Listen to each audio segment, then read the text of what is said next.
And this crowd went from, you know what, man? We just don't like you anymore. And Talking about it right now gives me anxiety. Sim turns to me and he goes, dude, we got to get the F off the stage. No, what I really said is I'm getting out of here. I'm done. Jim Brewer. Jim Brewer. Jim Brewer. Jim Brewer. Jim Brewer. Hey, this is Jim Brewer.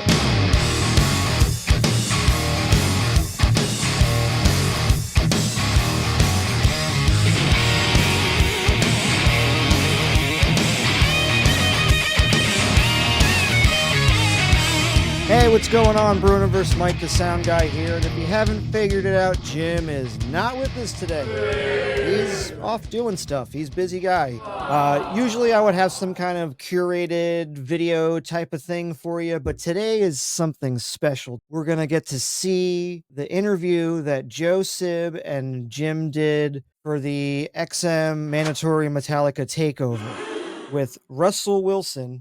I watched it. It's quite the interview. If you're a fan of Metallica, if you're a fan of Jim or Joe, if you're a fan of this man, Russell Wilson, check it out. Roll that beautiful bean footage. I am Russell, and I am here at Media One Studios in Las Vegas in the shadow of Allegiant Stadium, joined by Mr. Jim Brewer and Joe Sib. Thank you guys for being here. Thanks for having us. Dude, this place is rad. Thank you, man. Yeah. Thank you.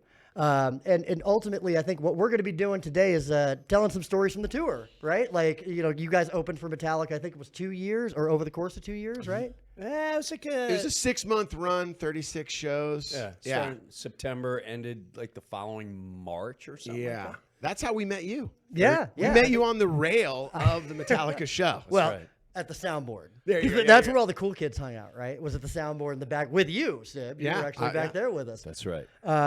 So I want to get into kind of how this all started. You know, at the I know Jim, you've known James and Lars for a while, but how did you kind of get into Metallica or discover the band? Well, the band alone. All right. So my cherry of metal was Judas Priest. Okay. So Priest was my first real door to opening to metal, and then it was Maiden and it's stuff like that. Dio and Ozzy and the old stuff. I don't know, no. And I was in Rush, bing, bing, bing. Dude, you gotta listen to 2112. Wow, it's too much for me. It's way too much. So then my friend said, put the headphones on and listen to this. And it was records, so you had, and all you heard was,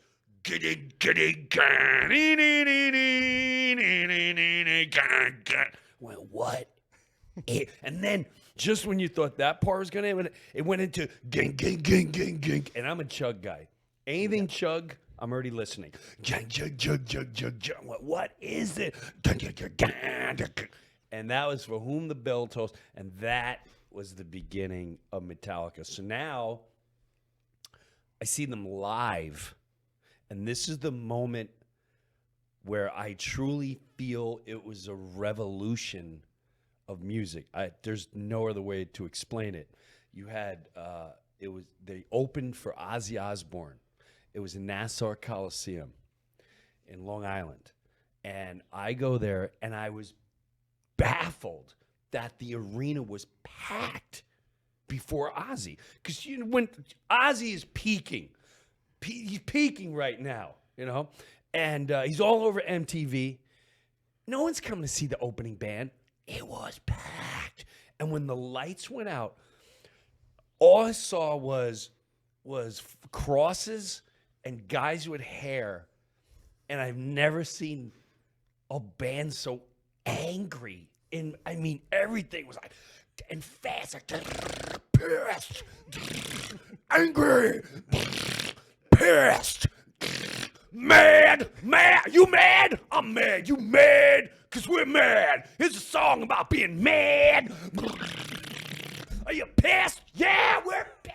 And people were grabbing each other and shoving each other. And then I saw these circles of people just running around in circles, smashing each other with like pain and pleasure at the same time. And clearly someone was talking to Ozzy like, you might want to take a look. I'm not really worried about it. I'm not worried about it.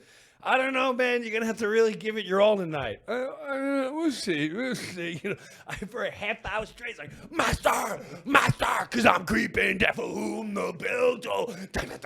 We're blast. Oh my! Ozzy's not gonna be able to follow this. There's no chance. So that was the beginning for me, and they became my I don't want to use the term religion, but they were a tremendous guidance in my life. I mean, that went from Leper Messiah, you know, because I have I have faith, spirituality, God, but yeah, something about certain church ain't really my, and no offense to any, but you know, you Leper Messiah. I wanted to learn about my dad, who was in World War II, and he would never talk about it. And you know, you have songs like "Disposable Heroes," and that whole first album. I mean, no remorse, no regret. They don't care what I'm at war with. I'm again. It was such an outlet for me. No matter what struggles you were going on in life, that was the greatest vent. We would go in a basement, just me and a bunch of friends. That was our hanging out. Let's get beer, go in the basement, and shove each other into the couch, listening to one Metallica song after the other. And I mean, the Four Horsemen, it just never ended, one after the other. So that's how I got into Metallica, and I never looked back. And it's pretty interesting to Kill 'Em All. This is the 40th anniversary this year.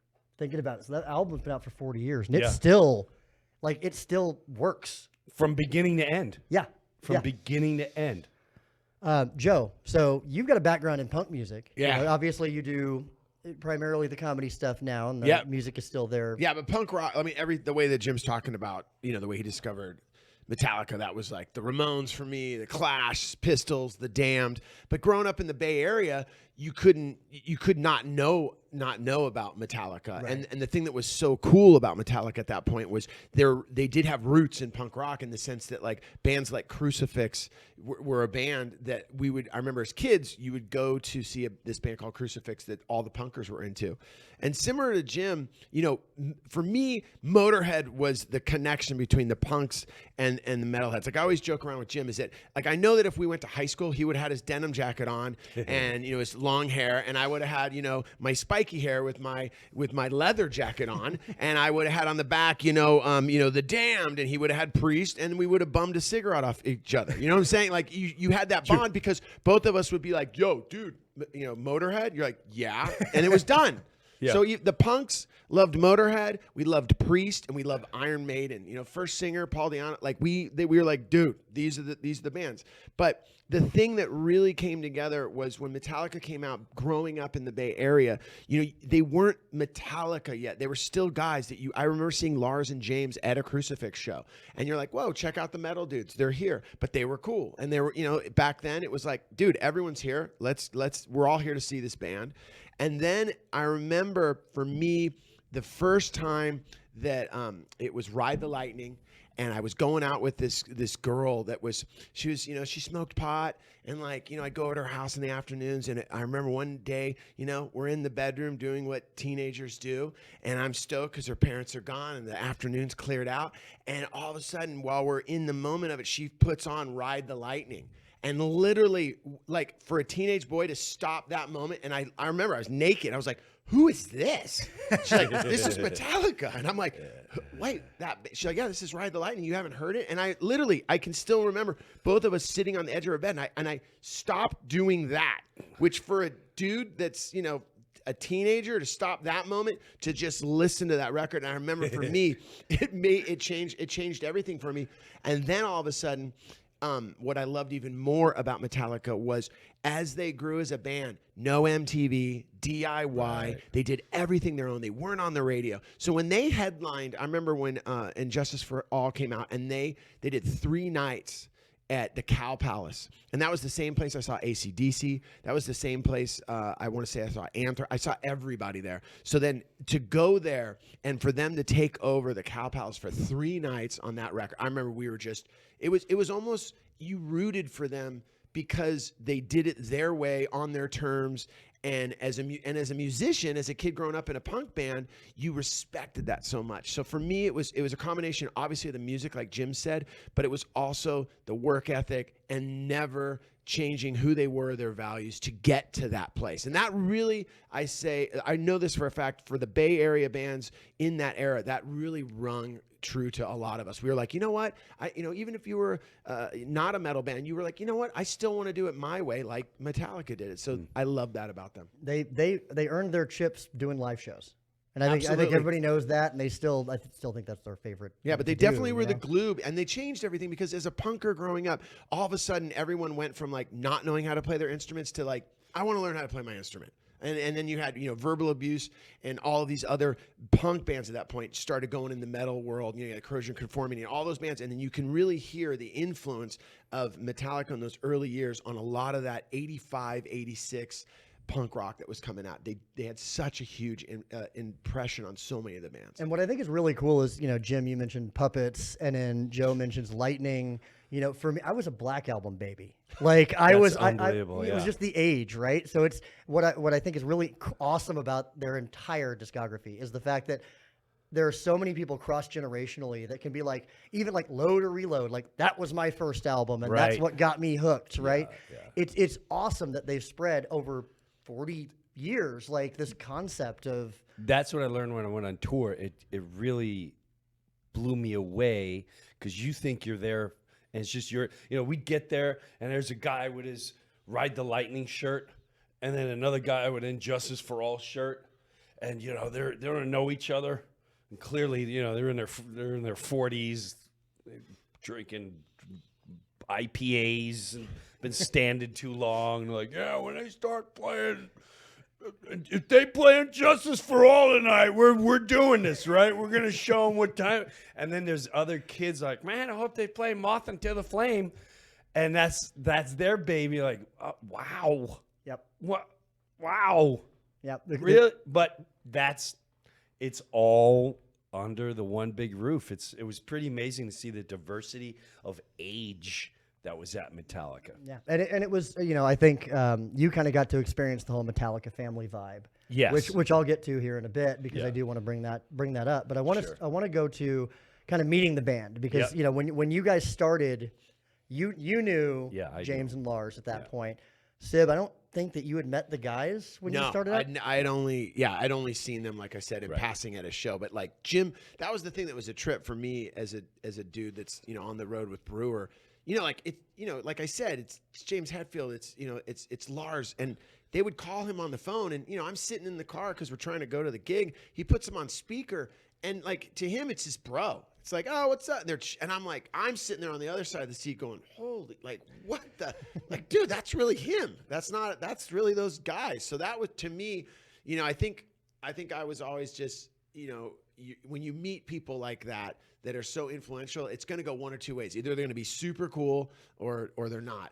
But for hanging out with Breuer and him being bros with them, it was pretty cool, just to see that relationship and how tight they were. Well, and we talk about, you brought up kind of the Bay Area metal scene. It is kind of cool that up there, when I lived there for several years, and it's interesting to see that you have that healthy separation, but you also see people and are around people you don't really expect to see at a show if you're not from the Bay Area. Yeah. Like, and so that pretty well. You go to any concert and you're like, oh, that's a guy from Testament. Oh, Lars is by the soundboard. Like that anywhere else, that's, oh my God. And in the Bay Area, it was kind of like, oh, look who's here.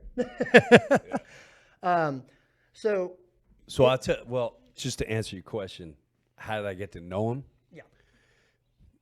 I was on Saturday Night Live, and I was in the hallway, and Lars Ulrich was in the staircase, going up and down these stairs, and I went, what? What? He goes, "Hi, I'm Lars." I went, "I know who you are." Are you, like, what are you doing? He's like, I'm trying to find the Saturday Night Live studio because I want to see that there's this band. I'm like, dude, come on up here. So I said, you could use my dressing room. He's like, oh, well, thank you. I'm like, Lars saying thank you to me. So I bring him into my room, and I call my wife that night, and I go, hon, you got to bring my hockey jersey, my Metallica hockey jersey. At the end of the SNL Goodnights, I'm going to wear my hockey jersey. She's like, what are you talking about? I said, Lars Ulrich is in my green. He's just hanging out in my dressing room. And so he's like, you're a fan? I went, dude, I'm bugging out right now. So he's like, well, don't bug out. Just, be cool.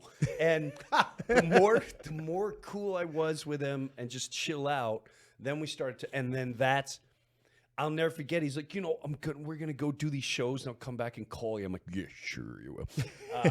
He comes back. My best friend Phil is coming in to meet me. And as he's coming to meet me, Lars calls, hey, I'm back in town. You want to come meet me? I said, my best friend is on a train. He's like, bring him. Okay. And that was the beginning of hanging out with a guy who is everyone we hung out with. And what I mean by that is one of my all-time favorite times at Lars, to be dead honest with you, I mean, there was a couple. There's two major ones. The first one was we're at his house, and he's got this little movie theater, tiny little room with a movie theater, and he's playing old concert footage that nobody has. So he's watching Sabbath, and I'll never forget, he's up against the screen going, and he's pointing at the drummer, and he's going, huh? Watch this part, huh? And we're both jacked up, like, oh my God. And Ozzy's clapping his hands, and I go, do you have Priest? He goes, the one from 82 when they toured with Maiden. I'm like, yes, do you have that? He put that on, and I was in heaven. I was standing up, like, up here in space, I'm looking down on you. And he's like, love that you love this. It was, so we had a, this is exactly what I did with my best friends. And then the other time was a funny moment was we're doing a tour, and a bus tour, and he comes on the bus, and we moshed. On my life, we moshed.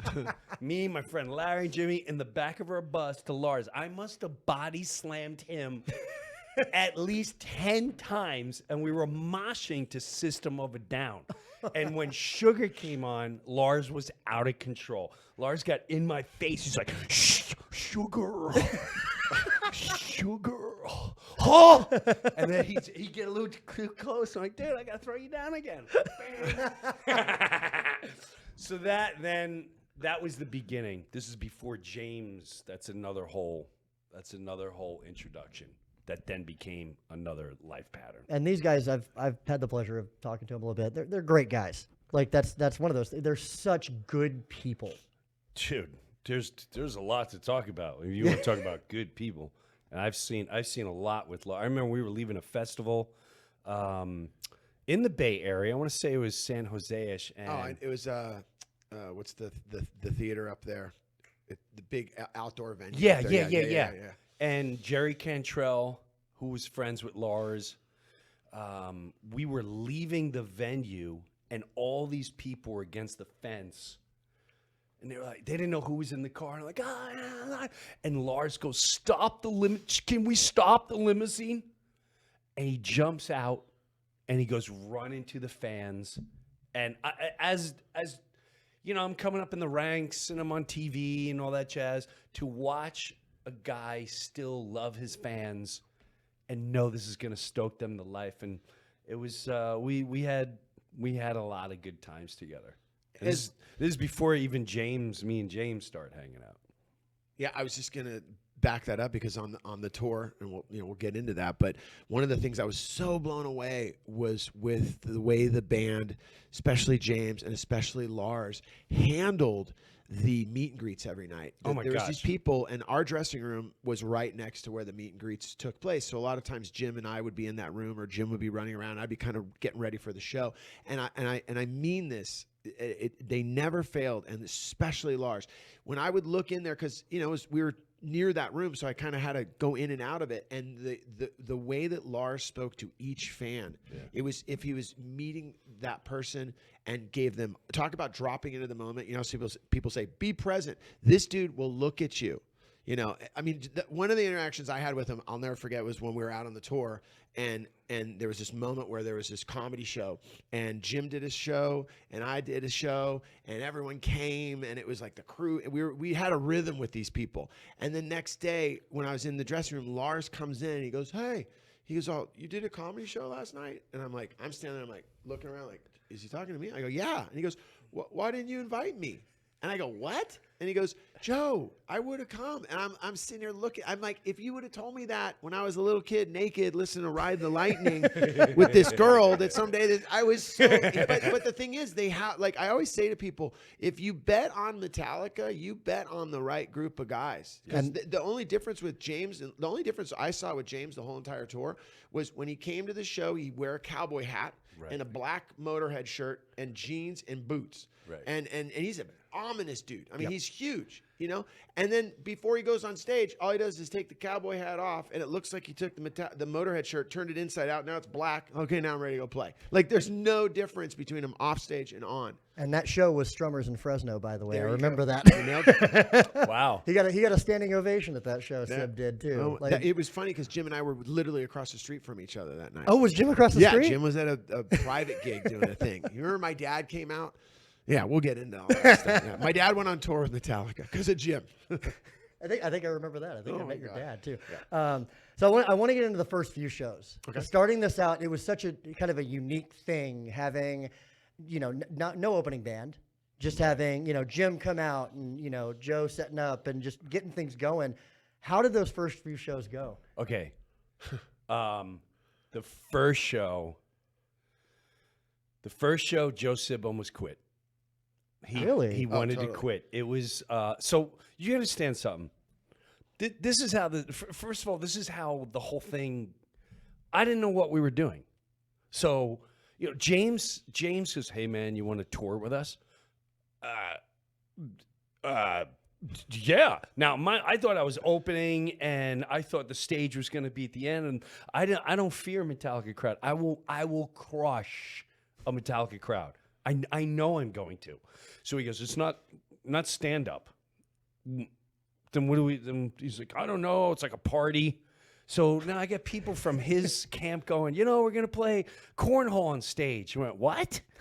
You're gonna have people drinking, playing corn? Like, what are you guys doing? What is happening? And so that then led to. I sent ideas to James, and he never responded. So I figured, okay, this is his polite way of saying, yeah, it's not going to happen. Right? Not going to happen. No, good, no. So that then, out of nowhere, one of his guys, this guy Mark Ryder, he calls me. Hey, man, can I come to your house Sunday? Sunday? Yeah. I just want to talk to you what James brought up to you a couple months ago. Okay. So he comes to my house and with a laptop computer, and he opens up and he goes, I want you to talk to your wife and make sure you're good with this tour. Because we go like 10, 12 days out and then a week off or 2 weeks off, whatever it was, like 2 weeks on, 2 weeks off, blah, blah, blah. He goes, make sure, he goes, are you good with this? I went, yeah. He shuts the computer. He goes, good, because we announce it at 7 a.m. in the morning. We're in that Rolling Stone and this and that. And I said, well, what am I doing? He goes, we'll figure it out. I'm in the, what do we do? I haven't even contacted Joe yet. I just know I've got to figure something out to tour opening with Metallica, but it's not going to be stand-up. What am I doing? So that led to, I call up Lars. Hey, man, yeah, you're in San Francisco. Oh, yeah, I'm going to be out there. I waited for the day he said, I'm going to be home on June 11th. I went, oh, my God, I'm there June 11th. Can we have an hour together? So I go there, and I said, Lars, can I ask something? Why'd you hire? Like, what do you foresee me doing? And I'll never forget. He's like a rock star. He's got his leg cocked over the arm of his chair. He's just hanging, and he goes, listen, when we bring bands, sometimes it's a bummer because the fans won't go there for the bands. We're excited for the bands, and he goes, it's just a bummer. So we want you to give a fan experience. He goes, you've done our 30-year anniversary. You've done the interviews with us, the game shows. Kind of, you know our fans and you know us. He goes, I'm going to leave the creation up to you, but here's the most important thing. You don't have to be funny. And that, the weight that was lifted off my shoulders, and I said, I don't have to be funny. He goes, yeah. Tell them how we got to know each other. Tell them how you vacation to Disney every year with James. Tell them, you know, and he goes, and a DJ. I want to get a DJ. Do you know anyone that possibly DJs? And I went, now, all I know is I've had Joe Sib open for me in a couple comedy shows. Yeah. And I know he knows music. And I went, well, I do have this friend, Joe Sib. He takes out his laptop computer, opens up, and looks up Joe Sib, and I went, oh, my God. By the way, Lars searched for your name. Yeah. Just so you And so I love it. And he's sitting there, he's going, side one, dummy. What is that? And he's watching a clip of his. He's like, okay, you know. And he goes, just it's your thing. You can figure it out. And he goes, do you need anything? And this was like a movie scene. I go, you know what?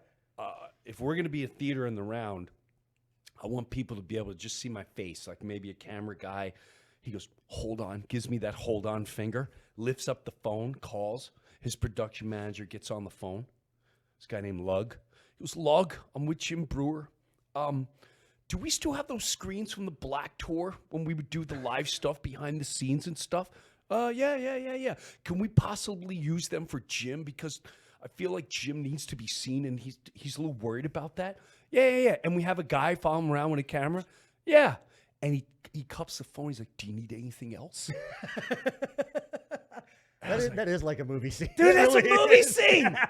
I'm like, this is the greatest. And I call Joe Sib. I'm like, hey, man, are you able to, you ever DJ? And this is what Joe said. Well, at that moment, you know, I was like, in my head, I've never DJ'd. But when he said, you know, hey, if you could get it together to DJ and you could go on, you know, would you be? Because the thing was, when Jim had originally had brought up going on tour with Metallica, in my head, I was just stoked for him to get it so I could go to a show or two. Right. That's all. Right. I just wanted to be like, I didn't care how it went for him. I was just like, yeah, dude, you go ahead and do that. I'm going to bring like 6 friends. I'm going to drink all the beers. We're going to rage and we're going to watch you do your thing. Right. I want to be as far away from it as possible, but you go out there and do that. And for me, I DJ'd in the sense of like, yeah, you're at the, your kid's birthday party and they want to hear the Wiggles into another track. Okay, cool. I can make that happen. But I knew the music, but at that point when he said, have you ever DJ'd? I was like, oh, dude, I DJ all the time, bro. I seriously. He goes, you've never brought that up before. I go, oh, no, I DJ a lot. Like, that's a lot of the stuff I do when we're not doing stand-up. He's like, really? And I'm like, yeah. And he's like, so you're down? And I was like, yeah. And he's like, all right, I'm going to find out. We're going to make it happen. And then I remember I got the call, and he goes, dude, here are the dates. Like, are you down? And I remember saying yes. And as soon as I said yes, all that went through my head was, oh, damn, I got to figure out how to DJ. And I literally, this is true. Which will lead to the first show. I literally called my friend Adrian Calvin, and he's the DJ for the 49ers. He does the Sharks, I believe. He works all these Bay Area things. And this guy, this is his life passion. He's the guy, like, as the 49ers run out onto the field, he plays the music, and it gets all those people fired up. This guy has had DJ gear. He's been one of my closest friends. So imagine how I felt when I go, hey, I got to talk to you about something. He goes, yeah, what's up? He goes, anything, Joe. And I go, dude, I got this gig He goes, oh, really? I go, yeah, I'm going to DJ. And he's like, oh, that's cool. And then I have to drop the bomb on him. He's like, well, what kind of gig did you get? I'm like, I'm going to be DJing for Metallica. And for a brief moment, he was so silent, like, you mother. And I'm like, this guy's I've been DJing my whole life, and then here it is, and you don't even DJ. But the and you got to wear readers to read the music, and you're on stage at Metallica. This is great. Life is so unfair right now. That's what he was like. He was such a great friend, though. And I love you, Adrian, because he sat down with me, and we went, for about every day for about a week and a half, he would just go, all right, this is what we need to do. We need to basically get the music. You got to get the computer. You got to get the software. And then I really started to learn how to do it, and I was so fired up on it. But still, at that point, I was never prepared for what was going to happen in Madison. Right. No, this is funny too. Like you said, but so yes, Joe knows the metal world, but not really. All right. Well, I mean, I know the metal world, Yeah. but I'm not going deep. Like, I'm not going like, all right, let's go to Celtic Frost, the B side. Like, I'm not going down. No, right. So he's like, hey man, I got all the music set up, ready to go. Right. I'm like, Oh, you're talking the first night in Long Island at your house. Yeah. He comes over to my house, and I'm like, let's do like a run through. This is true. And he goes, I think you're gonna be stoked about the music I got. Okay. It's very Channel 40. Liquid metal. So it starts right away.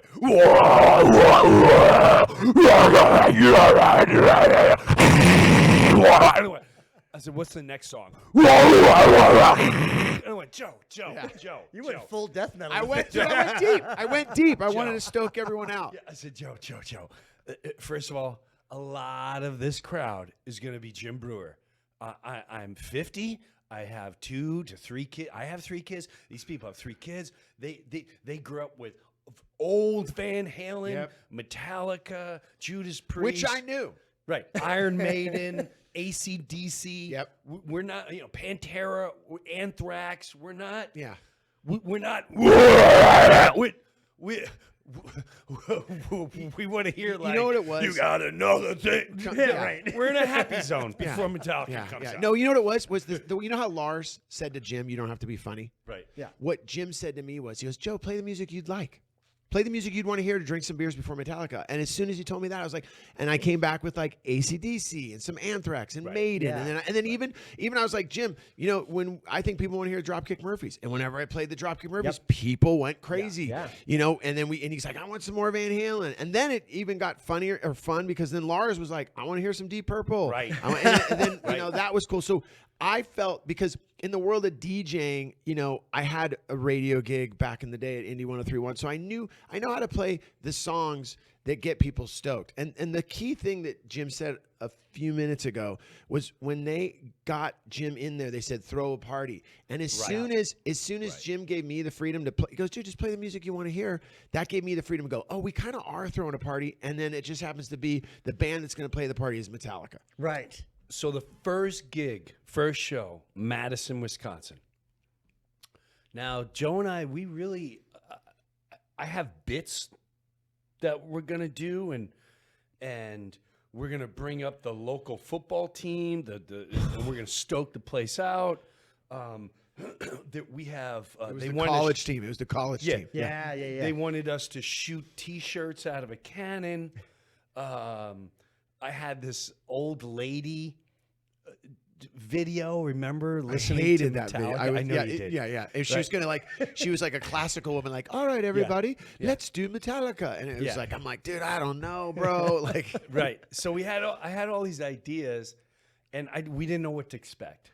So right out of the gate, though, the crew, the production manager was not a fan of us. we got hazed a little bit. We got hazed, not even a little. We got hazed hard. Yeah, we did get hazed. We got hazed hard. They did not. You know what it was? The one thing I got to say is with Jim and I, every time we tried to get together to talk about going on tour with Metallica, because I don't want people to think we're morons. We would sit down and we would have these meetings. We got, Jim, we're going on tour with Metallica. But what would happen is we both start drinking beers and we would just get so excited that we were going on tour with Metallica. We just started listening to Metallica. Right. That's all we would do. Right. I mean, that makes sense. But That's then when exactly what I would do. But then when we showed up, we were so excited to be there. But the crew, and I'll You leave can it tell. to Jim. So, first of all, we're they fly us in, and we're with the Metallica crew are all in one hotel.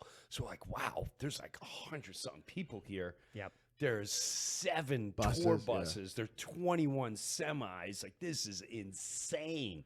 And so you're like, where are we supposed to meet? Oh, I think we're supposed to meet right here. Well, we weren't supposed to meet right there. We were supposed to meet over there. So we're kind of keeping the van. Bus. No, we were late on first bus call. First bus call. Me and Joe late. Right, we come running over like, sorry, we were waiting over there, and we didn't know. And what Lug say? Lug said something like, No, it was the guitar. It was Kirk's guitar tech. Justin. Yeah, the English guy. Did not like Joe. He goes, yeah. He looks at Jimmy and he goes, "Is this?" I can't do his accent. He was like, "Is this something we'll be looking forward to every day. every day?" And Lug was like, "So I hope this doesn't become a habit." Like right out of the gate. Yeah.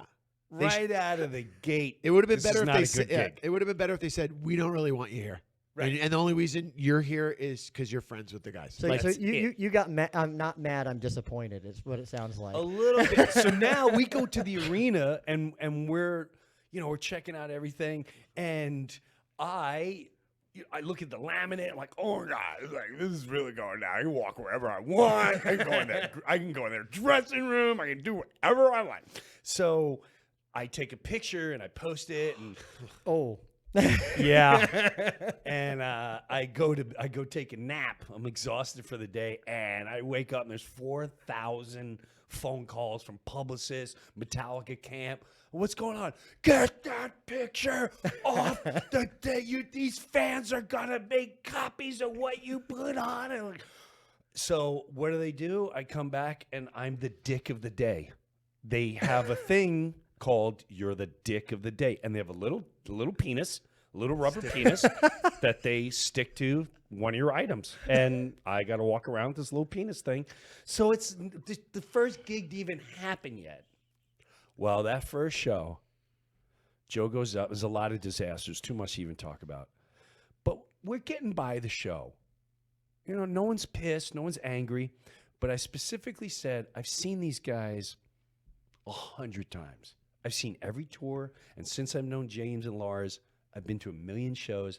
They're never, if it says 9 o'clock, they ain't coming out at 9 o'clock. Right. So when are they, and they're like, no, we want you there until they're ready to come out. They're 100% coming out at 9 o'clock. I must have asked this 4 times, and that production manager, Lug, looked me right in the face. He goes, swear to God. Okay. Well, I'm on stage. Joe's on stage with his readers playing the songs. And I now know I got to hype the crowd up. So I've got them all chanting, everyone say, Metallica, Metallica. I said, I think you're ready for Metallica. I'm going to go get them. And just like a movie, the guy's on the side, he's going, they're not ready. You got to stretch it out, dude. So I bring the crowd to a high level. And this now, it's 5 minutes, 10 minutes of stalling, 15 and this crowd went from, you know what, man? We just don't like you anymore. And the middle fingers and the Joe Sib. Talking about it right now gives me anxiety because it was. Are we allowed to curse? I mean, I'll say this: Joe Sib's on stage. I'll never do it. it's Sirius XM, so I think we I know, can. but Sib turns to me and he goes, "Dude, we gotta get the F off the stage now." And I went, "I'm trying. Yeah, I'm trying." Yeah, I know. I said this to him. No, what I really said is, I'm getting out of here. I'm done. Like, Yeah. I go. I guess I go. I'm leaving the. So first of all, I had 2 computers because on DJs on the internet they have 2 computers. One of mine didn't even work. It was just for looks. And the other thing was is that when we got up there, the doors were at 6:30, and we weren't supposed to go on until like 7:30. The band's going to go on at 8:30. But Jim got so excited and so fired up with his shirt rifle that was going to shoot the shirts out. And he was and we weren't communicating. And then all of a sudden he's like, "We're going now!" Right at 6:30. So we were up there from 6:30 to about 9:30. We hold 3 the record. hours. We hold the record for the longest opening act for Metallica ever. No instruments, just me and 2 computers, and Jim running around with a shirt gun that won't shoot shirts. It would never shoot. It go, Oh, such darn it! and the whole crowd. So sad. Yeah. But the thing, So sad. the thing was that they had me that night on the stage DJing, and I never thought about why that was such a bad idea, because you guys, you play Iron Maiden. That's a 7-minute song. That's a lot of time to be standing there, and you start looking around, and there's nowhere to escape. There's no behind me. There's people in front of me to the side. So when Jim kept leaving, he didn't realize this. He would leave and go backstage for a second and almost have like a moment of clarity. I, on the other hand, had to stand out there and just take it to the face. And like Jim's right, like kids that at first were like, okay, this is kind of cool. Yeah. They turned and all of a sudden you had the whole entire stadium just giving me the middle finger. Yeah. Little kids, their parents were allowing them to flip the man off on stage, encouraging them. Yeah, and then I didn't know this either. For some reason, the only show we did, it was a dry show. Really? Yes. Yeah, there's no booze. It's on campus. Yeah, and they're eating ice cream. I'll never forget it. I'm like, why? And it was like a bad dream. I'm like, here I am DJing at Metallica. It's all falling apart. Breuer's left me out here by myself. I'm playing an Iron Maiden song that's way too long, and people are eating these little things of ice cream, and they're pissed with the ice cream. Like, how can you be pissed with ice cream? I was so weird. And finally, I'll never forget this. The guy had that sign. It said, stretch it out. And I'll never forget this. Russell, I swear to God, I said, F this. I remember I had my wallet. I said, forget these computers. I will leave all this stuff here. I'm out. And I literally grabbed my stuff. I go, I don't care. I'm out. And thank God the band went on stage. Damn. Because I was out. I was like, I'm done, dude. Life is too short. Yeah. I'm out of here. I just grabbed all my stuff and I just bailed. And when I got down stage, if they fired me right there, I was ready for it. I was like, cool. I got my wallet. I'm flying home. I'm done. Aren't you happy that was a dry show though? Because if that had been a drunk you know what? crowd, I never thought of that. It could have got real ugly. Yeah. If it wasn't. But then this guy is just laughing hysterically. I did. He thought it was hilarious. He's like, we'll figure it out. I'm shaking, dude. After the show, right? Like, now we're done. And he literally says, like, dude, I can't do this. I'm leaving.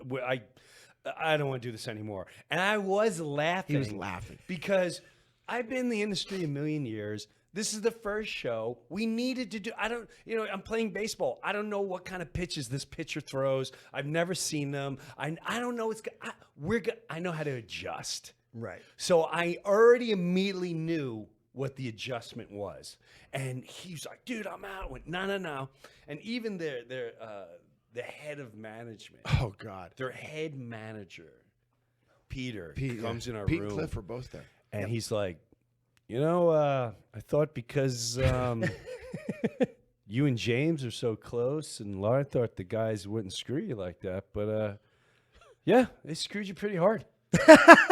And just walked away. And I felt at that moment we had something to prove, because the entire crew, and listen, I'm not dumb. I knew there was a lot of people going, you're bringing who on this tour? That guy ain't. So you had a lot of naysayers, and it was James who was like, he'll figure it out. Yeah. James always gave me that trust. And the next day, Minneapolis. The next night, I went, you know what? I ain't never been put. I went backstage. I went to the production manager. I went, nobody's putting me in that predicament again. All right, now before every Metallica concert, they go in a room and they jam between 30 minutes and 40 minutes before they even come out. Yep. So I said, I'm not going back on stage until I'm standing by the jam room. And when I see Lars leave that room and he looks me in the face and go, why aren't you bringing me up? Then I will go out and tell the crowd we're ready for Metallica and do that last bit that we started creating. And that really was the game. Well, that was a game changer. That was the game changer. Yeah. Because now I knew no matter what the ending was. Don't ever tell me this is the ending, and it's not. We stopped. The thing that I realized then was the next day when I went down, we were in Minneapolis, and I was up all night, and I remember I stayed up all night, and I started writing out on a paper, like a tentative way that I think this could work. And I remember I was kind of scared to show it to you. Like, I was like, and Jim just goes, dude, that's why you're here. Like, you're a music guy. You've done events. You do shows. You're in bands. Like, bro, I'm the talent. Tell me what we do here. Like, how do you think it could be structured? And that's when we started this thing. I always say to him, no idea is a bad idea. Like, he knows I'm pitching. I know I'm getting the pitch when Joe goes, no idea is a bad idea. Yeah. And I got to say, Joe, if Joe wasn't on that tour, there's no way I would have pulled that off.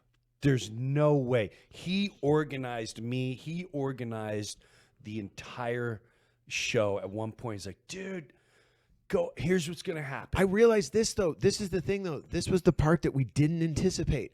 We didn't think that the audience wanted to see stand-up, but they did.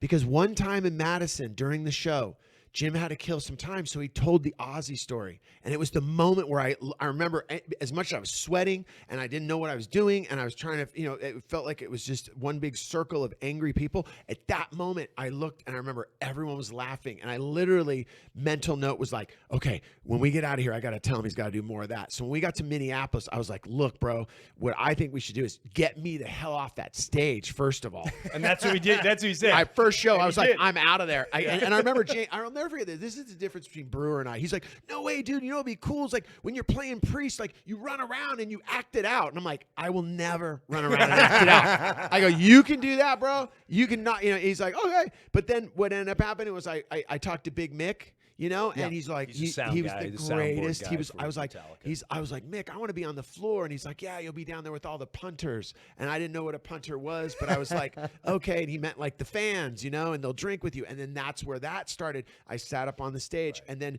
Jim, the thing I got to say was that it went from like, we got rid of all the like things, like the novelty of it. And we went back to what Lars said and said, tell the stories. And I remember that's when he started telling the stories and not trying to get laughs, and then started really talking to the audience. And also we did, the thing I used to love that he would do is he'd say, hey man, like, who's here for the first time? Right. And they'd go nuts. Yes. Who's been here? Who's the oldest Metallica fan? Who's the youngest? I remember one night Jim goes, no way, man.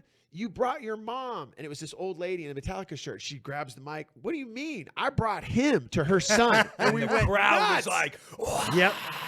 And that was also, but when Minnesota started, I looked at myself and went, look, it's filled with Metallica fans. You're a Metallica fan. You watch me walk out. What do you want me to pull off? I'll tell you what I want you to pull. I don't want an hour of stand-up, an hour and a half. Just get us till they come out. Exactly. Right. And once I really grasped that concept, like, dude, I'm just MCing. I'm not. There's no. This is okay. I got this. Yeah. I got this. Yeah. And that was. What was the thing when you from said the second show on? What? Yeah. No, you said something that you're like, it's not about us. Oh, it never was. Yeah, no, but we had to hit that It's home. like- Like, we're just as stoked as you are. Yes. That's when it Exactly. turned And into a that's- party. That's when it turned into Yes. a party. And I would come out like, hey man, I'm like you. I'm just waiting for them to come out. And then You I did that go- verbatim, didn't you? You used to like say that that. was literally the verbatim. Correct. Like one of the opening lines was like, "I'm waiting for him too." Like, Yeah, I'm waiting for him too. So let's all try to go there. And then I'd open up every show going, listen, I saw them in '86 opening for Ozzy, and that immediately got some respect. Like, whoa, Yep. he's legit. Yep. And then I threw out some more legit, like, whoa, he's a real deal. And then, like you said, where's the oldest guy? And then where's the oldest metalhead? And the whole arena would be like, there'd be a whole section pointing over here, like, how old are you? 82, 82, and then another section like, So now we had the arena and we had the fun. So I want to jump on that, on the oldest fan bit that you did. And Yeah. you do it every show. Yep. Here in Vegas, actually. Yes. We were sitting there and you started the bit. Yeah. And you were looking around, doing the thing, looking around, like listening to the crowd roars, things like that. And I was over talking to a gentleman by the name of Ray Burton at that time. Unbelievable. And I was looking, and you started the bit. I was like, oh. So I went running over to Sib at the soundboard, and I was like, Sib, Ray Burton's over there. And I couldn't hear you though. yeah, and he couldn't. I was like, right, to get Jim's attention over here. And I think you got a hold of. I think you got his mic. Well, and it was like Jim's. I'd always have a mic. So Jim and I, that was the other thing we started doing, like making it like a party. He'd be like, "Yo, Sib," and I'd be like, "Jim, this guy, that guy." But when you were doing it that night, you brought me over there, and all that went through my head was because I'd never met Ray before. Yeah. And the first thing I think about is, okay, what gets Jim Breuer excited? I'm like, oh, this has got to be like a Mets ball player from back in the day. And I said, That's what he said. I said to Jim, and Jim looks at me. He's like, dude, what are you talking about? And I'm like, what? So did you know Ray was there or that was going to be there that night? Was that completely like surprising to you on stage? That's more for my edification. There was rumors he was coming, but I never would have imagined he was in the crowd. Yeah. So when I was on stage and I saw the spotlight go down on him, I was in shock. And I remember coming down next to him like, Are you who I think you are? Do you realize who is here Yes. right now? Yeah. I get goosebumps thinking about like amazing. this is Cliff Burton's father, man, and the crowd like, Yeah. And if And you he- remember, he actually said, you were like, are you having fun or something like that? And he goes, these kids put on a great show. And that was, that was Ray. Like was Ray. Ray's demeanor. He was what I called him. I had the pleasure of having him at a couple of events I did. And that man was the spirit of the Metallica family. He was the heart of it. Yeah. Because his son's legacy carried on through him Without a doubt. so heavily. He And- came to quite a few shows too, because I remember he would sit. Sometimes his daughter would bring him out, and I'd always say, "Hey Ray, do you want to sit back here?" So I'd be DJing, and I remember one time he's got a beer in his hand, and I look at him, and I go, "Ray," I got to, because I'd met him a few times, and I looked at him, and I said, "Ray, I got to ask you, to get to the age you are, looking as good as you are, what's your secret?" He goes, "I like to have a beer every night," and I go, "Really?" He goes, "Sometimes more than one." Yeah. So that was a pretty cool. Yeah, that moment. was amazing. There was a lot of those moments. There's a lot of those. Who was the moments. oldest, actually? I don't if you can remember who the oldest on that tour. Ray was, I think, 94, if I remember correctly. Ray clearly was. Yeah. Was he? But there was a guy. I want to say he was like 88. There was women. There were women too that were up yeah. in their deep 80s. I think there was a woman that was 91 somewhere. But The thing that was a trip too was for us, we never knew who was going to show up. One night we're there, Right. Dave Grohl shows up, Right. Yeah. and Taylor, and Chris Shiflett for the Foo Fighters. The Right. other night, Social Distortion's in town. Mike Right. Ness and the whole crew shows up. And by that point, we had a show that we were super proud of, and Right. it was We were super. It was stoked. fun. It was Right. fun. Yeah. Andrew Schultz. He was doing a comedy in Buffalo, That's right. and he's like, "Hey man, can I come?" I go, "Absolutely, come down to the show." He was at the gig, so a lot of folks rolled through that we didn't anticipate. And the thing that was fun was, we would have them, do a bit with us. Like, didn't you do a bit with Grohl? Like he's knocking on the door. I did, and here's was the funny part. We had Joe and I have tons of footage because we had our own camera guy, which Metallica was totally cool with. You do what you want with that stuff. Just don't be filming the guys. You film your backstage stuff, blah, blah, blah. Great. Well, we called him the kid because he was young. He was just turned 21. I'll never forget. I'm like, listen, when the Foo Fighters come in, we got to get them backstage. And the crowd's he's like, so they're like popular, huh? Like, oh my God. He was so young. Oh my God. Yeah, That's You just, wow. yeah. Oh, wow. He was such a young kid. Oh my God! He just asked the Foo Fighters were popular. and that's so this- that moment when you feel your age all of a You sudden. Right? your that, age, that and moment. you think like- you're cool. Well, guess what, Dave Grohl? This 21-year-old kid is asking, "Is he popular?" Wow. Yeah. That's that'll wake you. That brings you right back The to thing reality. the thing that I always, when people would ask me, what was it like opening for Metallica? And the person, my dad even brought this up to me. He said, "You know what is so amazing about this organization is that they trusted Jim to the T. Even though we had, got off to a wobbly start in Madison, they came backstage. They laughed. They Yes. never, any other organization might say, hey, you know what, guys, we gave you a shot. I think we're done. Or maybe, I've worked with so many bands and managers, and they're just band damagers. They're giving you, we think Jim should do this. Joe, why don't you play these songs? Yeah. They never asked me the music I was playing. In fact, Mark Ryder one night, I forgot where we were. We're in Philadelphia. Yeah. And Mark comes out and he has his whole family there. I think he's from the East Coast. And at this point, we're grooving, bro. It's like one of the biggest shows too. And we're just going for it. And I remember I played the Pistols into Prong, and it went from Pretty Vacant right into Prong. And I didn't know at the time Mark Ryder had managed Prong back in the day, and he just loved them, right? And he comes running over to the sound booth, 2 beers in each hand, and I go, "Oh no, man, I must Right. have messed up." He goes, "Hey, hey, and I go, what's up, Mark? He's all, did you just play the Sex Pistols into Prong? And I go, yeah. And he goes, F yeah! And just runs away with his beers. And that was and people always say to me, did you ever have any correspondence with the management? I always tell that story. Yeah, then. That was the only time. He was just fired up, man. And That was literally the only time you had No, I any, mean, they always hung out, but they never gave us any direction. They just Lars, trusted Jim. Yeah. Lars, every night on the first 2 legs of the tour, every night they gather in a circle before they walk out, and they do their whatever prayer, whatever thing they do, and Lars would come to me every single night. Is there anything we can do to make this better for you? Is there any? Tell me if you need anything. Right before he's walking out on stage, he's making sure I'm cool. And is there anything we or Metallica can do to make it better for you? Just let us know. Every single night. That says everything about that guy in the band. That's his character. And honestly, I don't know if you've got to meet Torben at any point, but say it again. Torben, Lars's dad. Have you ever met Torben? Oh, of course. Yeah. Nicest man. You can see where Lars gets all of it from. 100%. That demeanor, that genuine caring about the people around, things like that. He's such an incredible human being. Yep.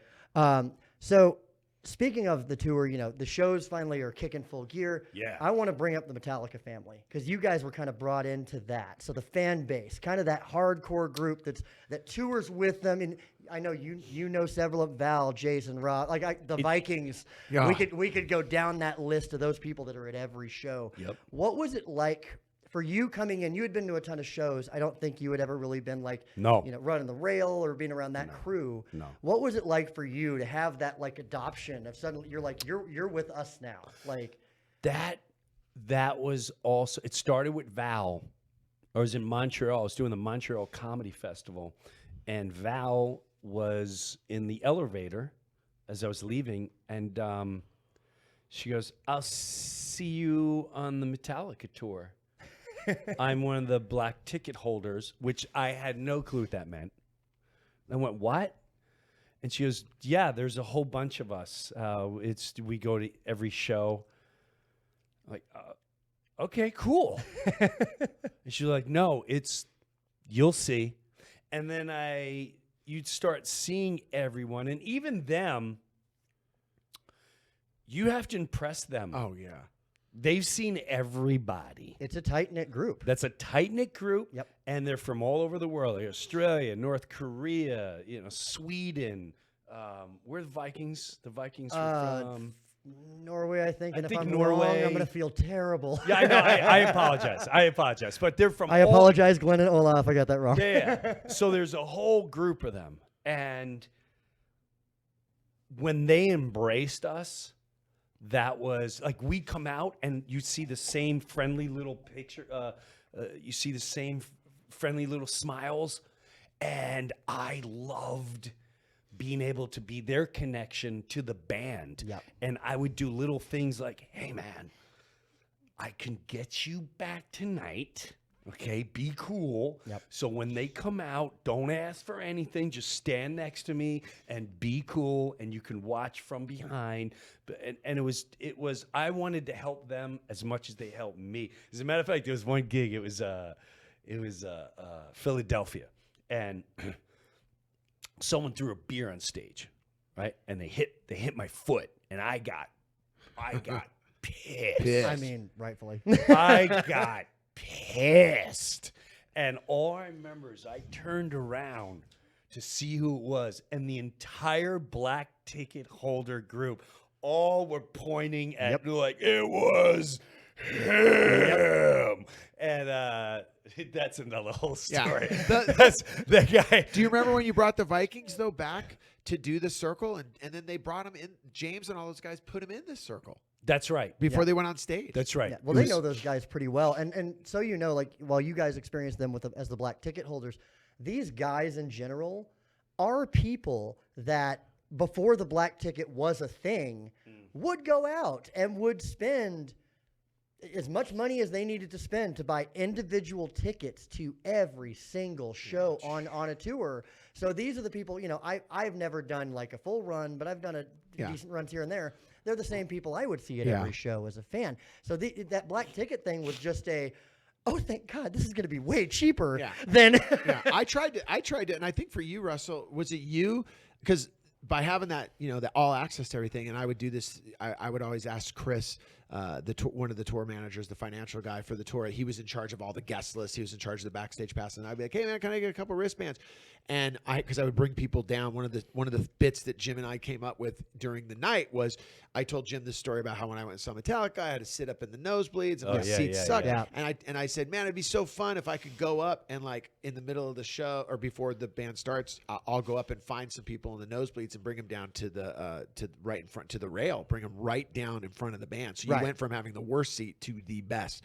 And we ran the idea by Lars, and he loved it. So every night I had these wristbands. Well, the wristbands went from 4 to 5 to 6 to 7 to 8. By the end of the tour, you have a rhythm with everyone. They're like, how many do you need?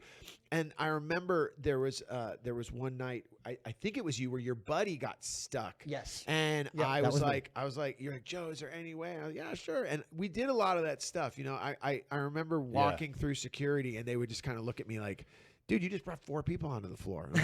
And I would tell people, because I couldn't give them a wristband. I go, look, bro, once I get you on the floor, if you got to pee, if you want to get a beer, you do not do anything. And if you get asked, why don't you have a wristband? If you bring my name up, I will deny it. Like I did not get, and they're like, okay. And I'd see people, their nights just got changed. Yeah, absolutely. Yeah, but the band was so supportive of all these ideas that we had. That was the thing. That was the biggest takeaway for me of the freedom that was given to us. Bro, that group, by the way, too, it was the first time in a long time when I loved going to concerts, and I loved just being myself. I want to be the Jim Breuer kid with the denim jacket, painted Judas Priest, painted Master of Puppets on my back, and I want to get in the pit, and I want to sing the lyrics to every song, and I don't want to care who's staring at me.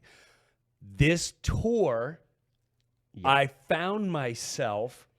It started with Korean James. Yes. This kid from Korea James, and one of my favorite songs is Sad But True. It has meaning to me. It guided me. To me, that was always the devil tempting me, whether it was a manager or someone trying to persuade me to do something that I didn't want to do. To me, I'm like, you want to learn about the demons? You want to learn about drugs? You want to learn about something? Listen to this song. He's talking to you. And I saw Korean James, like, speaking the words. And I'm like, like a kid, I was like, I got to go out there. And I went next to him. And he was in a corner when no one could really see us. And I went next to him, and I started mouthing the words with him because I didn't want to distract it a bit. I didn't want to be like, oh, well, Jim Brewer's now got to like be seen by everyone, because that's also a fine line too. Right. And we started going through every lyric, and it brought me back to me and Lars in the back of my bus with the song Sugar by System of a Down. Like, we're nose to nose. Cause we're sad but true. Hate, I'm your hate. I'm your hate when you want to pay. And next thing you know, more black ticket holders would come out. And then that became a thing for like the last half of the tour. Yep. And the black ticket holders were like, Jim, you got to do it tonight. Like, they brought the fan. They brought the fan of Metallica out of me. And I know some people probably are like, oh, it's kind of corny. I don't care. I knew I'd never have this opportunity again. And that's what that group did for me. I was one of them. It was incredible. Well, and the thing is, Sad But True would start. We'd be looking for you. I know, because we knew the set list, right? I know. Everybody, and we'd all go, do you want heavy? Literally, it was like he'd get to the point where he starts kind of the lead into that song, and we're all looking at the soundboard like, "Where's Jim?" And that was an awesome part of the tour for me. I gotta be dead honest with you. I mean, there was even one too where the guy, oh my gosh, there was one song that I really wanted from the new album, Here Comes Revenge. Yes. I wanted that song. I loved that song, right? I'd sing it over my house. And like anyone that really pissed me off, I'm like, I'm gonna vent. He was Abe, I was Cain. Here comes revenge. And the song comes from, I guess, James. I don't know the exact story. I clearly botched it up when I said the man that inspired the song came one night, and matter of fact, we were here, and Lars goes, "Is there any songs you really want?" I said, That was here. "Yes." That was in Vegas, yeah. And I said, "I really want to see Here Comes Revenge." And I'm telling you, as a Metallica fan, I know we're doing Spit Out the Bone and everything. I think that song would be killer live, and it was killer. And that was the live. premiere, too, if I remember right. Yes. Yeah. And I was watching them rehearse it, and I was mooning them. I have a picture of me with my full moon. James is looking at me, just shaking his head, trying not to cry. Here comes revenge. Yeah, we played the song you wanted, and that's how you show your appreciation. Yeah, I'm mooning. Yeah. Sorry. So when we talk about this tour, one of my favorite moments was you wearing an outfit that I think you look great in pinstripes. I got to tell you. So I think it was Grand Rapids, last show of the tour, if I remember correctly. Yeah. And I know there was some backstage footage on this as well. yeah. But how did that come about? Because it looked good on you, man. I gotta say. So, the beginning of the tour, one of the security guys was like, he knew I was a Mets fan. Yeah, you Mets suck and And I'm like, yeah, well, they're gonna get further than the Yankees because you want to make a bet. So let's make a bet. He goes, if the Yankees make it further than the Mets, you gotta wear a Yankees uniform on stage, opening for this Metallica tour. And I went, done. And if the Mets, I'm gonna bring you out, and you wear the Mets uniform. And you got to wear it out there, and we'll talk about why your dumbass is wearing a Mets uniform. Well, the Yankees make it further than Mets. What a shocker. And it's kind of forgotten about. I don't really think about it. And now it's the very last show of the tour. And all of a sudden, which was a little weird because if James wants me, he'll like, hey, Jim, you like text or something. I get his assistant's like, hey, it wasn't even his assistant. I forgot who what. It was someone in production like, hey, man, James needs to see you in the dressing room. And I went, James does? What's it about? He goes, he just really needs to see you. Now, there is one other time when he did have like the first show I brought in Madison, I brought that kid behind stage live, and while they were jamming. And the next night, James was like, hey, man, I started thinking about it. I don't want to reveal us until we come out. Yeah. Right. He goes, it's an awesome bit, but I totally get it. Totally get it. No more. If I bring some backstage, they can watch, but we're not going to videotape it and put it out there. Right. Totally got it. So I'm thinking the last show, he's going to tell me like, the first 35 shows, this really pissed me off. So the last show, I'm just going to beg you not to do this. So when I walk in the back, and there's James and the security guy, and they have a Yankees uniform. And they said, you need to go on stage tonight, last show, with a Yankees uniform on. And I went, no. And James is like, he's belly laughing. Oh, God. So full uniform, too. Cap and all. Oh, yeah. So it's a Detroit Tiger crowd. I come walking out of a Metallica. Can't wait to see them last tour. and the crowd immediately starts booing me.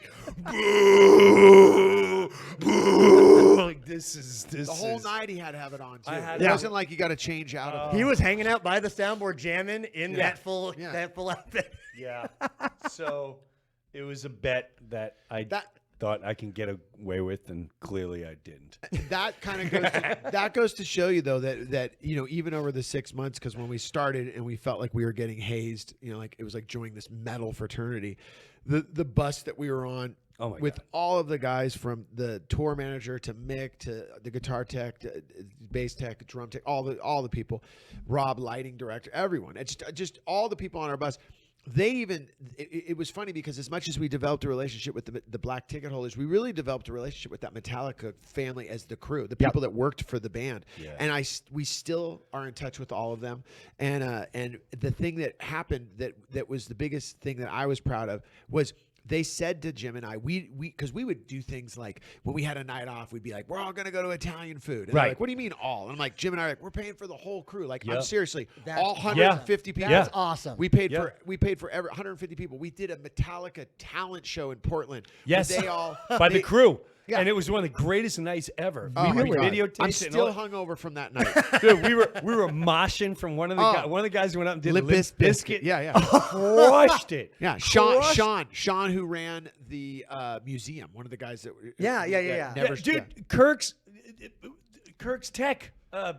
Justin. Justin, yeah. he was so damn funny on the bus, so sarcastic. He did I'm like, stand-up. You're going up and doing stand up, and he killed. He murdered doing stand up. And the coolest thing about this whole thing was, I don't know who it was exactly, Joe, but they said, "Can we just tell you, you guys united a crew that's been touring for years."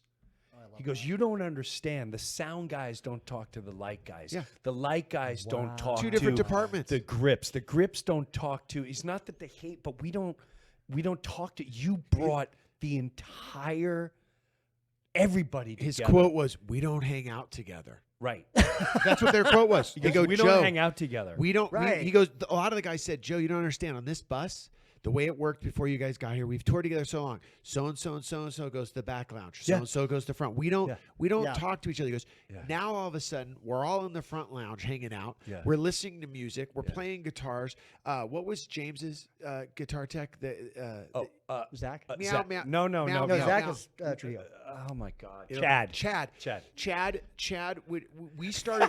This is true. This is Chad true. is so we funny. started to learn what each guy. So because we Their were the strengths. we were the first guy on the bus. We were the Right. first guys on the bus every night after the show. So when they didn't like us, they warmed up to us because I realized that Chad liked his two Pepsis, these little cans of Pepsis, and he liked his food over there. The other guy liked his Jack Daniels. The other guy liked his beers. And Jim and I would have the whole bus set up. So we treated it like a restaurant. Like these dudes would come on from working all day. We'd have Italian music on. Right. We'd be making martinis. Right. And when we That's first amazing. started doing it, they were like, "What the hell?" And we're like, "Yeah, dude, martini." They're like, "What?" We're like, "Yeah." They're like, "Are you listening to Dean Martin right now?" I'm like, "Yeah, dude, we got And then they would look at us. They would look at us like, "What?" But we knew what they liked to drink. We knew what they liked to eat. One guy was like on a special diet. He couldn't have it. We'd get that for him. Broccoli. Yeah, We broccoli. called him broccoli. Yeah, he was the only vegetarian on the bus, so we called it broccoli.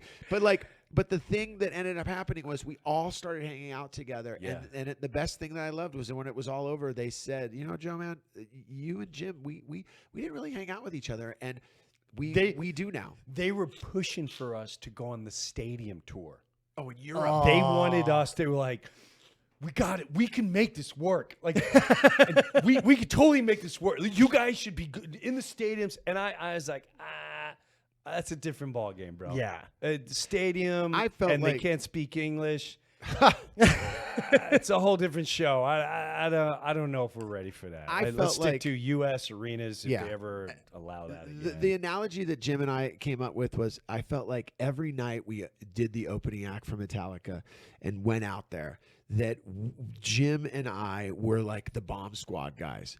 And one snip of the wrong wire, which meant the wrong song you played, or one bit that he did that might not go, they would turn on you. You knew the energy would turn in a second. Yep. And I remember every night we just got so good at. Now I'm sure there's people listening like, oh, I went to the show and it wasn't what I thought. But I know for a fact, I know when you're not connecting, and we connected, and then the fans, but the band, and also we were learning it as we went. But I felt like after it was done, I was like, I don't think we could ever do this again. Like, because other bands asked Jim, hey man, would you do that with us? And we thought about doing it. And then Jim said to me, he goes, I'm just not a fan of them like I am. I with have to be a Metallica." fan. And I was like, oh shoot, I you're could do right. it if it was Judas Priest.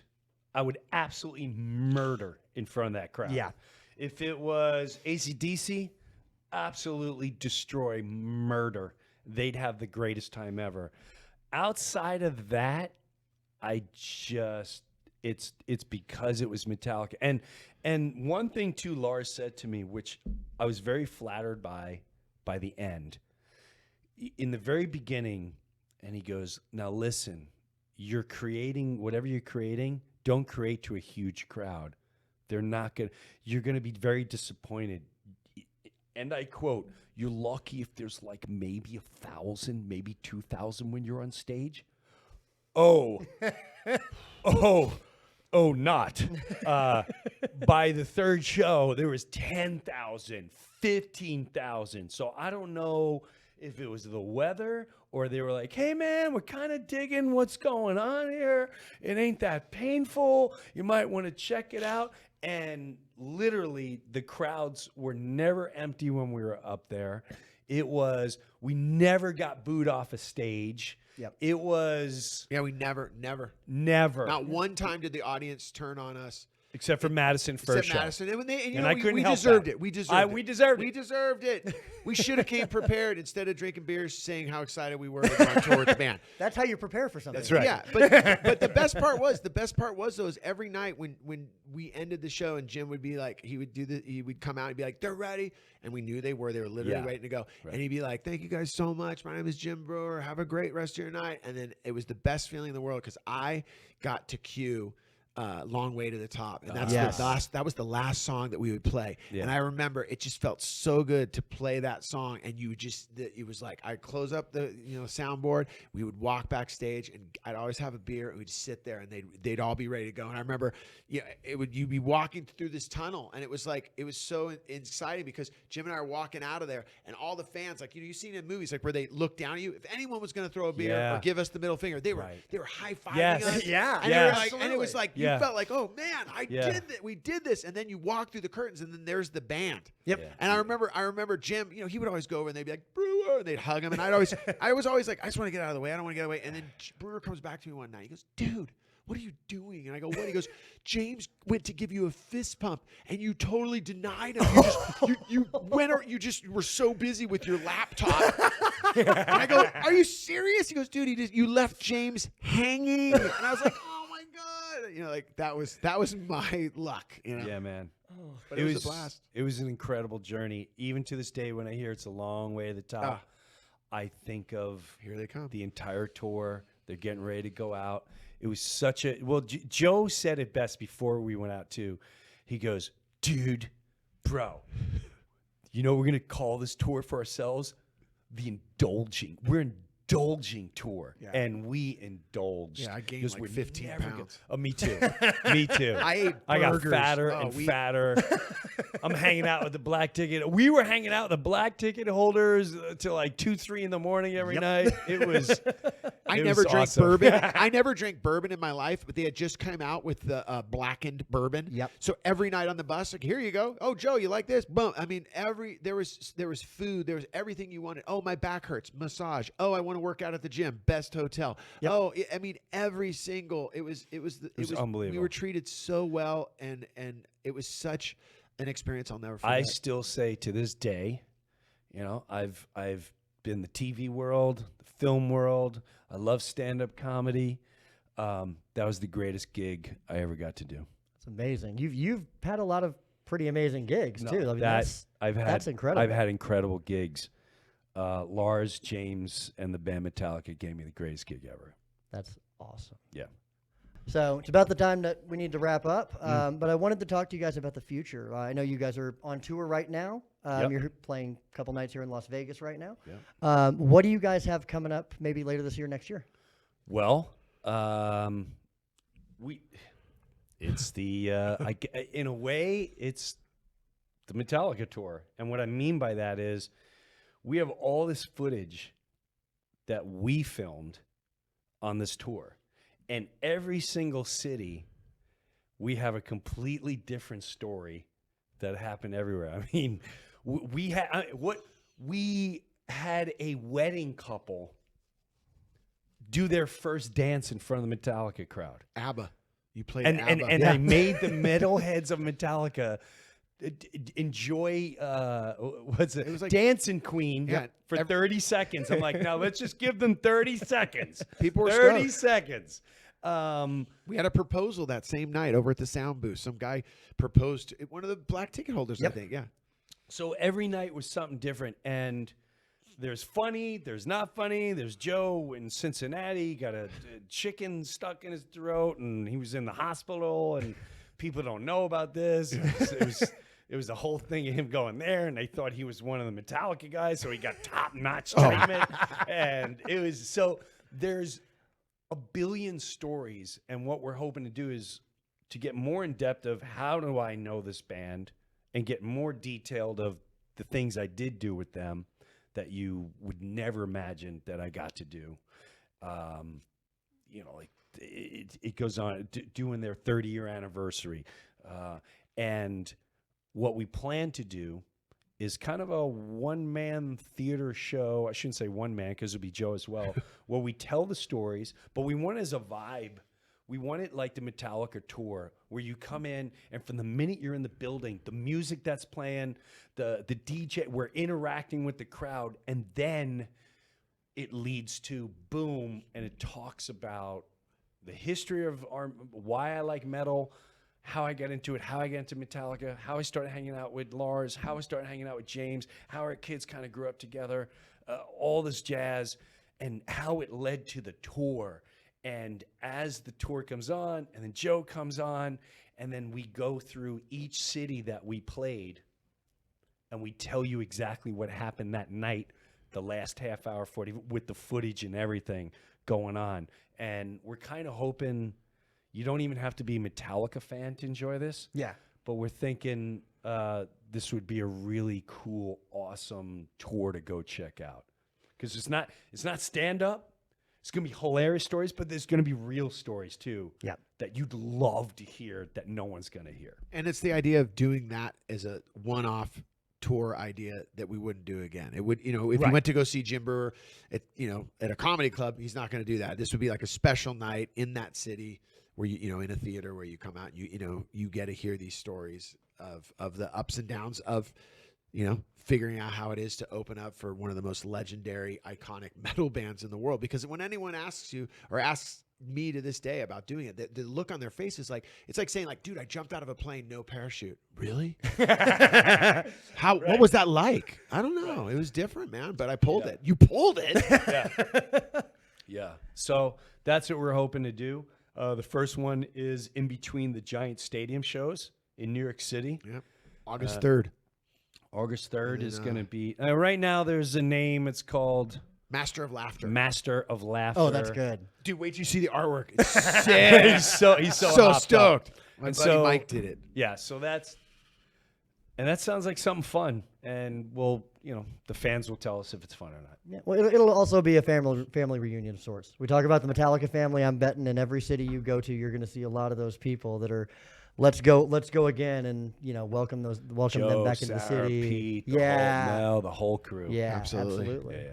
All right, guys. Well, thank you so much for coming in. This has Thanks, been Russell. a blast. A Russell, whole lot of fun. thank you so much for Yeah, having man. us, man. And Media One, too. Just a killer studio. Yeah, this is great. I want to thank Media One for doing this. This is pretty awesome. Yeah. I need a Media One studio at my place. Well, talk to him. He might be able to help you with All that. right, I'll talk to him. Thank you And again. thank you, Metallica. Thank you, SiriusXM. And just thank you for listening and putting up with us. Hey, and thanks to the fans too that went to any of those shows and put up with our silliness. It was a pleasure to meet a lot of them, and we never knew. At least I never knew I'd be a part of something so big and something that would last. So you usually go on tour and it's like it's done, but these people, they've become friends. So it's super cool. Yeah. We enjoyed having you on that tour, and it was something that was special, unique, and incredible. And so this new tour coming up, I think, sounds like another incredible run. And as the great James Hetfield once said, Thanks for checking out this interview with Joe and Jim from the mandatory Metallica Takeover on Sirius XM. Again, that was Russell Wilson who interviewed them. Head over to Patreon if you want to check out like all that behind the scenes footage and stuff, because that's where it's all at. It might be on YouTube at some point, but do you really want to wait? I wouldn't. Hope you guys take care of yourselves out there. And this is usually the point Jim would put some inspirational or motivational quote out there. So don't be a dick. Be kind to each other. Hold the door. Say thank you. But don't be a dick. All right? That easy. I'm Mike the Sound Guy. We'll check you out next week, guys. Have a good one. Stay groovy. Take a look around and what do you see? Mark the date down tonight, we'll make it history. Hey, this is Jim Breuer, and I got my own Patreon page, and hopefully you'll check it out. Live comedy concert streamed once a month. Early access to the Breuniverse podcast every single week, and have bonus footage and bonus segments. I promise you I'm not going to let you down. Go check out my official Jim Breuer Patreon page, and I'll see you there. We're going to give you a little treat today for all the Metallica fans or any fans in general. It's an interview Jim and Joe did with Russell. Should have had his name ready, but I didn't, so I'll have to do this again. Jim is not with us today. He's off doing stuff. He's a busy guy. He's got shit to do. So without further ado, here you go.